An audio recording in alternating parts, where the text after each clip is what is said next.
Spike in increased severity of mental illness in people living with homeless, and increasingly the policymakers are asking us to just accept that that's normal. State's policy right now, which has been housing first, or just give them homes.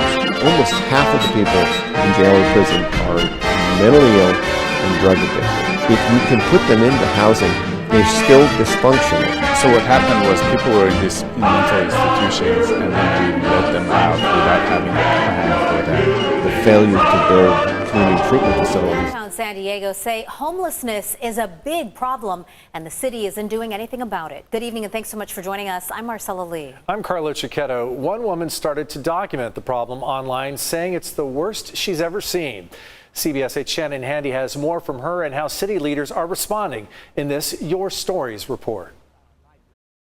This pile of trash is just a small example of an even bigger problem, and you don't have to go far to find it. Now, while the city says it's putting more resources into helping the homeless, people around here disagree. I'm very frustrated. I'm embarrassed. That's how Lynn Bolton feels every time she walks out her front door. There's people laying in front of your step. There's people defecating on the street, vomiting. Lynn and her husband moved to East Village 7 years ago from Point Loma. At the time, they were excited, saying the area had potential. Now she says it's changed dramatically, and not for the better. What was once a homeless issue is now a problem with no end in sight. Absolutely out of control. Since COVID, I understand they're not doing quite as much, but there's absolutely no oversight.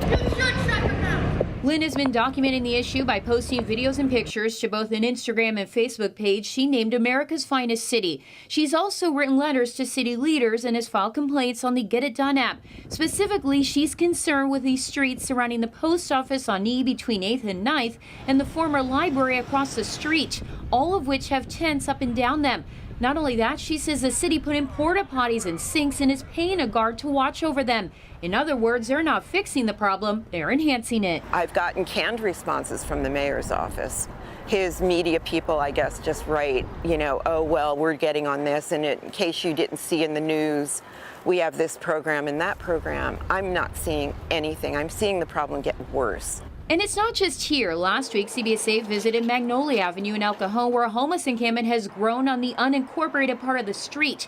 Supervisor Joel Anderson, who represents the area, says they're not moving them because there's nowhere for them to go. I'm choosing to take a compassionate approach. Regarding the downtown issue, District 3 council member Stephen Whitburn told us residents have a right to be frustrated. The current situation is completely unacceptable, and it has only gotten worse due to the pandemic. The city, working together with the county, the state, and other stakeholders, are doing more than ever before to turn the situation around. We have a lot of work to do as we recover from the pandemic, but I am confident we will see progress. Meanwhile, the mayor's deputy chief of staff said last fall the city increased the number of portable restrooms downtown due to an outbreak of shigellosis among residents experiencing homelessness. Adding in part, the mayor has been clear the sidewalk is not a home and it is not compassionate to leave people on the street. This is why he has expanded shelter capacity in the past year by 35% and increased homeless outreach to connect unsheltered people to shelter services and ultimately housing. There is a human rights issue here. This is not just an unhoused or a shelterless issue. You can't throw people who are mentally ill in shelters and expect them to thrive. They need medication, they need oversight. Shannon Handy, CBS 8. Thank you, Shannon. If there's something going on in your... California is quite literally a breath of fresh air.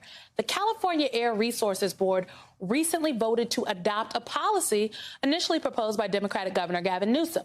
What is it? Well, the new rule will phase out sale of gasoline-powered cars, moving exclusively to electric passenger vehicles by 2035. This is a big deal, y'all. The Golden State is the biggest auto market in the nation. Now, the board predicts that by 2037, this new rule will result in a 25% reduction of smog-causing pollution from light-duty vehicles, which could mean $13 billion worth of cumulative avoided health impacts between 2026. Governor Gavin Newsom announced that the state was moving towards exclusively selling electric vehicles in just over a decade. He's now asking residents to avoid charging their EVs in order to conserve energy.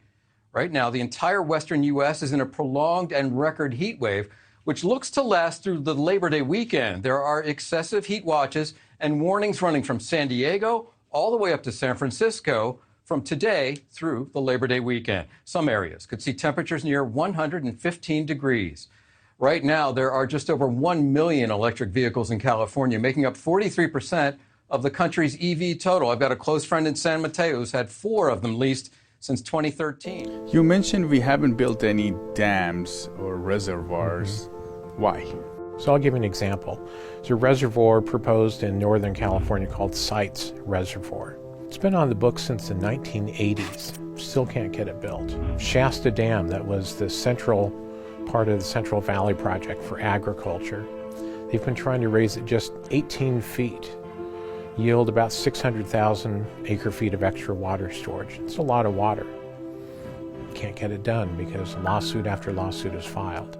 Now there are some talks that we have to cut our usage significantly. Californians, like all Americans, if you ask us temporarily to do something, if there's a crisis, an emergency, we'll pitch in and do it. The problem is the state wants to have these permanent cuts in water usage. But at the end of the day, they don't want to solve the problem. It's easy to use the hammer of the state government and say you will cut 20% of your water usage. There is enough water in any year, in 14 days worth of storms, that if you could capture it, you'd have enough for the entire year. California is pushing for more aggressive water conservation, and soon it may become mandatory for people to cut their water usage. But is this the best way to solve California's water shortage? My guest today is Brett Barbary, former water board member of Yorba Linda Water District. Today he'll explain why California's water shortage is largely due to our state's inability to capture it, and how proper infrastructure could provide us enough water. I'm Siamai Korami.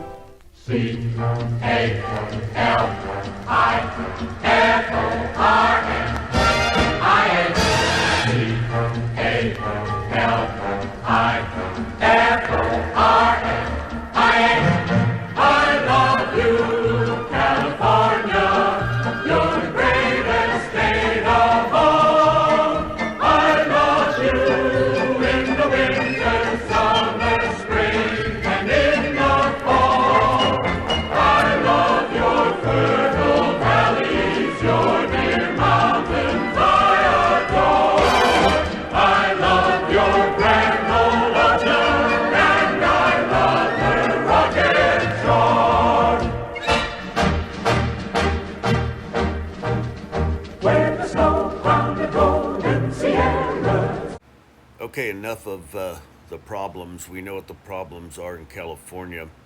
This site is called Make California Great Again. Any suggestions on what to do in California? I believe first we take care of these politicians. We have a supermajority party in the state of California. The Democrats are responsible 100% for destroying this country and destroying California, and also the Rhino Republicans that have been in power in this state and have accepted the Democratic control and Hollywood and also the tech companies. This is how we clean up California. And we need to get rid of Gavin Newsom and the Pelosi crime family that has destroyed California. No more Democratic control.